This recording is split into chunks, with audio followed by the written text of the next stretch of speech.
for us to see the truth,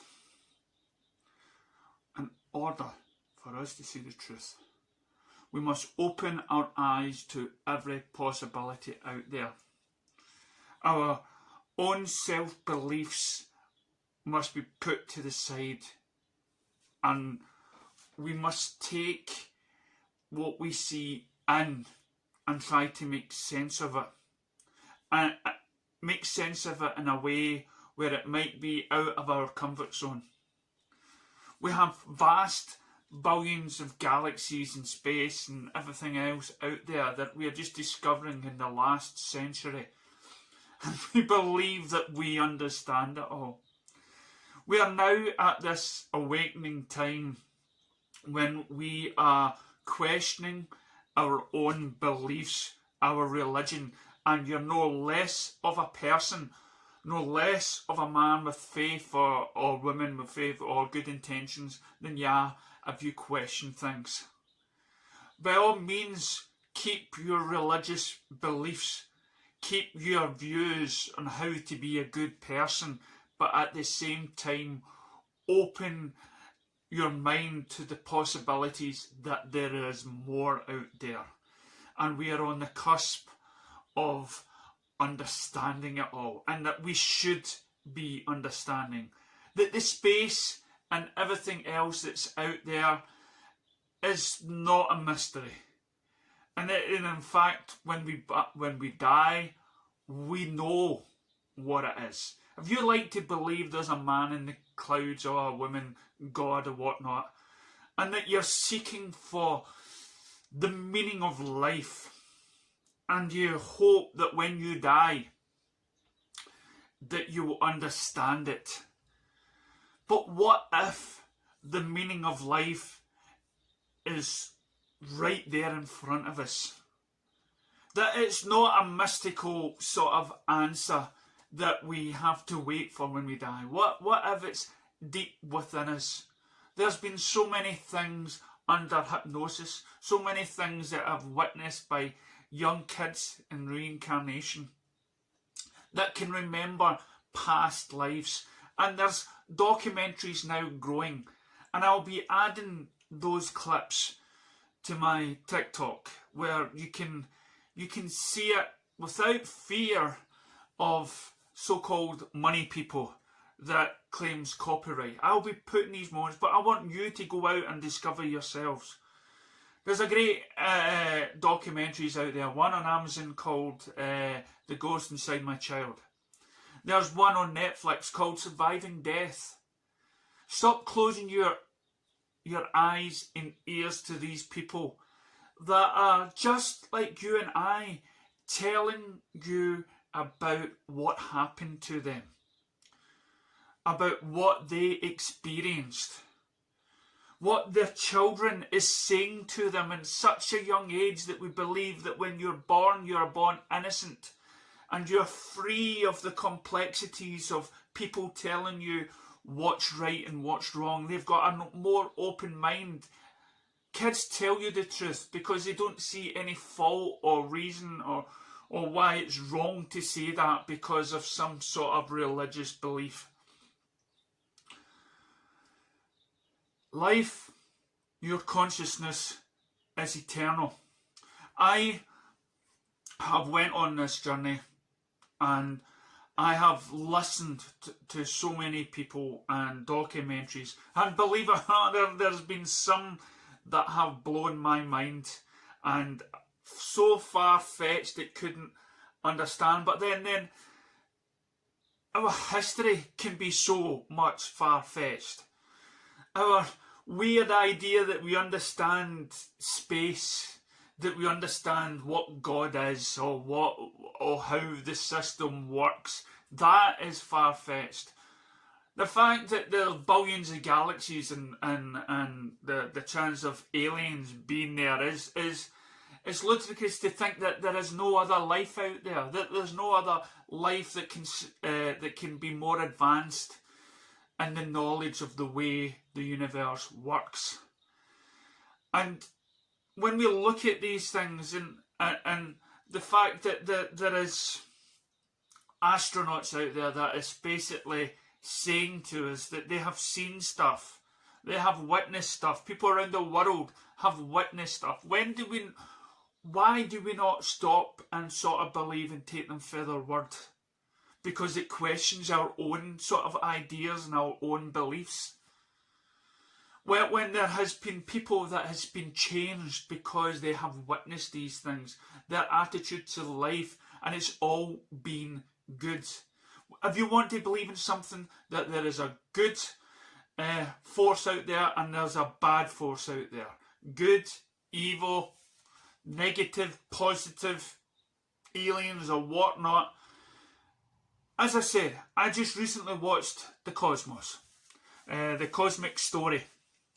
And some of it dealing with the moon and space stations and may blow your mind and think, that's so far-fetched, this is unreal. So, wasn't in the Bible. But then you get to see people talking about reincarnation, the soul. You see young children suddenly realising that really remember their past lives, and thanks to the internet, we can all research this thing.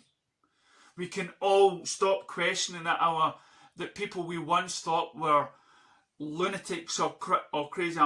No, thanks to the source that we've got through the technology, we can look up these things and find our answers ourselves without quickly throwing them to the psycho ward.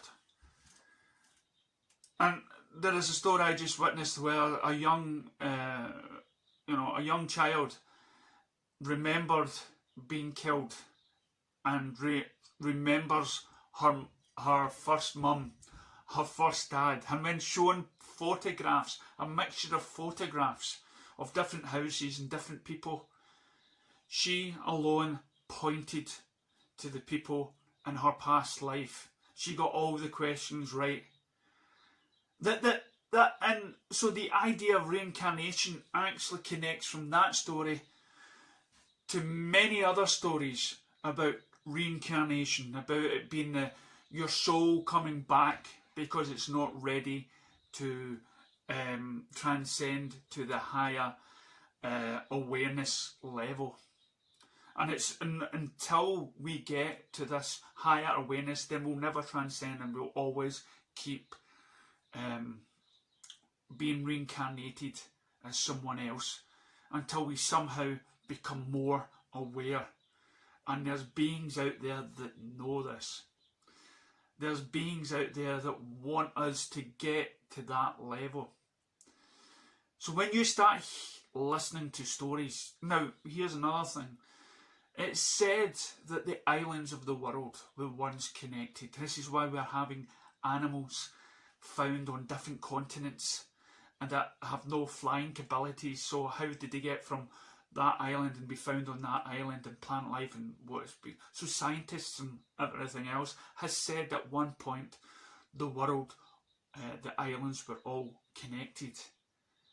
And now when you watch something like The Cosmic Story, you see people explaining why places like the Antarctic was an island full of lush grass before it shifted.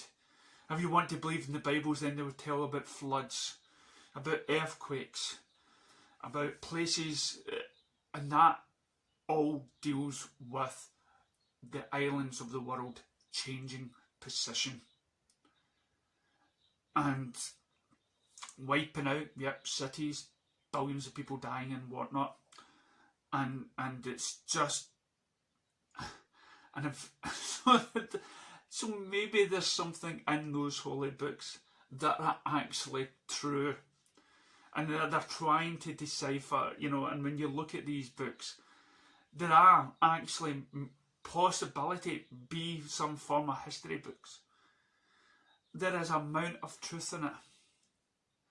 So if you can believe that the islands were once connected, that they could shift, that the Antarctic was our Atlantis, that our souls get lifted to a place of awareness, of conscious awareness, and then comes back down for this sort of experience. We should stop closing our eyes. So please, if you're religious,